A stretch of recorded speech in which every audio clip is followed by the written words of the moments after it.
Just an unthinkable tragedy in Idaho inside a Walmart in the small town of Hayden, home to fewer than 14,000 people. It's a suburb of Coeur d'Alene, Idaho.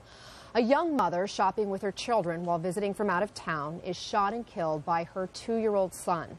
The bullet came from the mother's gun, which she kept hidden inside her purse. Now, Lieutenant Stuart Miller is joining me from the Kootenai County Sheriff's Department. He's on the phone from Coeur d'Alene. Lieutenant Miller, this is horrible. Describe for us what happened. You pretty much described it very well. Unfortunate tragedy. Veronica and her family, or some extended family, were in the Walmart shopping when her child, 2-year-old, was in the cart. And seated next to her in the cart was her purse, which carried her concealed firearm. And at some point, which we still have to investigate on the circumstances of how he obtained it or how he defeated any kind of a safety or what type of a gun it was, accessed the weapon and fired a shot, and striking his mother and killing her. Wow. How is the family doing, especially that little boy?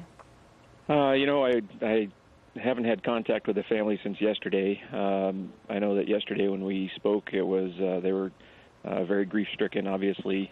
This is one of those unfortunate senseless incidences that you just don't have any control over a lot of times, and it's just not something out of the norm anyway that you're accustomed to seeing or hearing about.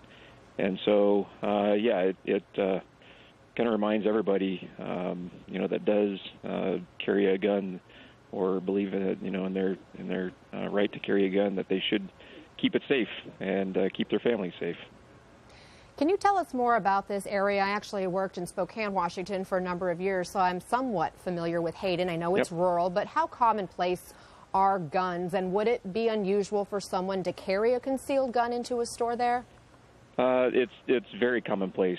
Our county has a total of about 16,000 concealed weapons permits that are issued throughout our county, and some other folks that have come into our county that have got their concealed weapons permit. So I think it's very common. The city of Hayden, like I said, is between 14,000 to 16,000 residents, very close to the city of Coeur d'Alene, is a suburb of. And so the fact is that we're a rural community, but North Idaho itself is a very pro-gun community. So very common for folks to be carrying a concealed weapon and going into stores and such.